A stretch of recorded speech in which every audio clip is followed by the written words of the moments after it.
शहर से लगभग 30 किलोमीटर दूर घने जंगल और सूखी पहाड़ियों के बीच एक पुरानी हवेली खड़ी थी। यह हवेली इतनी पुरानी और विशाल थी कि उसकी दीवारें धूल और समय की परतों से ढकी थीं और खिड़कियों के कांच टूटे और दरारदार थे। हवेली के चारों तरफ घना जंगल और सूखी झाड़ियों का जाल फैला हुआ था। लोग इसे सिर्फ एक नाम से जानते थे, भूत बंगला।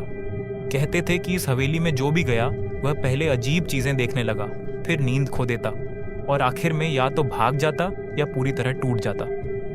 हवेली की दीवारों में पुराने मालिकों की कहानियां बसती थीं और हर किसी के साथ कुछ न कुछ डरावना हुआ था। यही वजह थी कि यह जगह शहरवासियों के लिए हमेशा से एक रहस्यमयी और भयावह स्थान बनी रही। कुछ महीनों पहले इस भूत बंगले को खरीद लिया था एक अमीर औरत ने, जिसका नाम था फजलाक खान। फजलाक शहर की रहने वाली थी। बड़ी कंपनियों में इन्वेस्टमेंट, महंगी गाड़ियां और एक नियंत्रित जिंदगी के लिए जानी जाती थी। वह हवेली में अकेले रहने आई, यह सोचकर कि वहां का सन्नाटा उसे शांति देगा। लेकिन हवेली में पहले ही बस चुकी पुरानी आत्माएं इसके आगमन से खुश नहीं थीं। पहली रात फजलाक ने महसूस किया कि हवेली की हवा सामान्य से ठंडी थी। दरवाजे और खिड़कियां बंद थे, लेकिन उसे किसी के चलने की आवाजें सुनाई दे रही थीं। धीरे धीरे आवाजें बढ़ीं और अचानक कमरे के दरवाजे पर कोई खड़ा दिखाई दिया। उसने दरवाजा खोला, लेकिन बाहर कोई नहीं था। दीवारें जैसे जीवित हो उठी और अजीब सी फुसफुसाहट कमरे में गूंजने लगी। अगली रात फजलाक ने सपनों में देखा कि हवेली में लोग जिंदा जलाए जा रहे हैं। उसने अपने कमरे में मुंह से चीख निकलने से पहले ही आंखें खोल दी।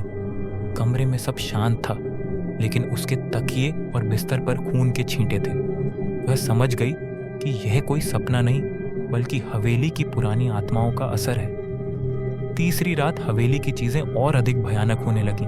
रसोई में बर्तन खुद गिरने लगे, बंद कमरे से बच्चे के रोने की आवाज आती, दीवारों पर उभरते खून के निशान दिन के उजाले में गायब हो जाते।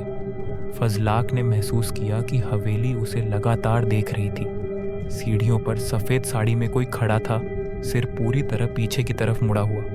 फजलाक उस दृश्य को देखकर बेहोश हो गई। अगले दिन फजलाक ने शहर से आतिश कुमारों को बुलाया। आतिश कोई साधारण तांत्रिक नहीं था, वह खुद को जांच करता कहता था। उसका मानना था कि आत्माएं तब तक खतरनाक नहीं होती जब तक उनके दर्द और मौत की सच्चाई को दबाया जाता है। आतिश ने हवेली में कदम रखते ही हवा की ताकत, दीवारों की नमी और खिड़कियों के खुलने बंद होने की गति महसूस की। उसने फजलाक को कहा कि वह अकेले यहाँ रात न बिताए। रात आते ही हवेली में पहली बार आतिश ने उस आत्मा को सीधे महसूस किया। दीवारें कांपने लगीं, खिड़कियां अपने आप खुलने बंद होने लगीं। हॉल में हवा में किसी औरत की चीख गूंजने लगी। आतिश ने आंखें बंद करके पूछा, तुझे क्या चाहिए? हवा में साया गाढ़ा हो गया। उसने बताया कि वह इसी हवेली की असली मालकिन थी। उसके पति ने दौलत और शक के चलते उसे जिंदा जला दिया था।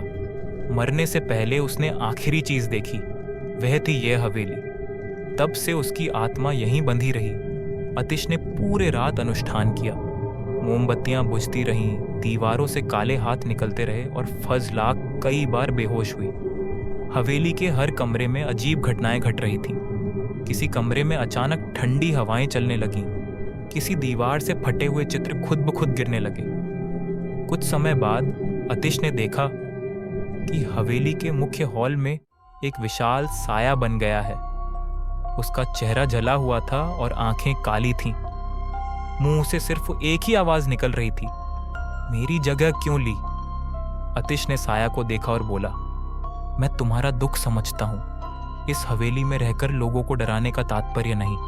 अगर तुम शांति चाहती हो तो हमें तुम्हारा सच सुनना होगा।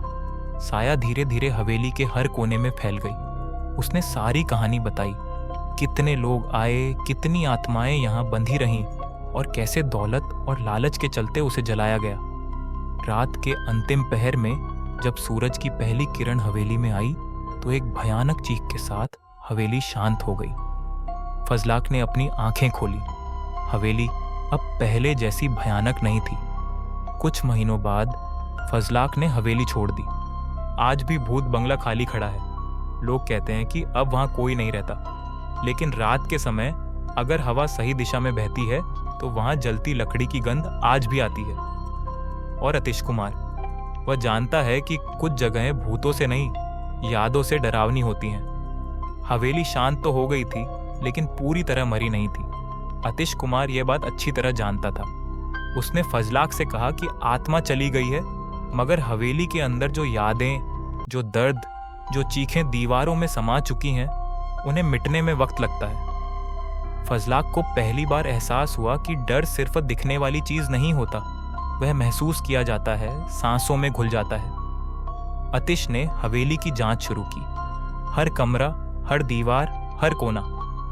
उसने सबसे पहले ऊपर की मंजिल चुनी, जहां सबसे ज्यादा घटनाएं हुई थीं। जैसे ही वह उस कमरे में घुसा, तापमान अचानक गिर गया। फजलाक ने अपने हाथों पर उभरती रोंगटे खड़े होते महसूस किए। कमरे की दीवारों पर पुराने जलने के निशान थे, जिन्हें पहले पेंट से ढक दिया गया था। अतिश ने उंगलियों से दीवार छुई और अचानक उसकी आंखों के सामने एक दृश्य उभरा। एक औरत आग की लपटों में घिरी, चीखती हुई, मदद के लिए हाथ बढ़ाती हुई।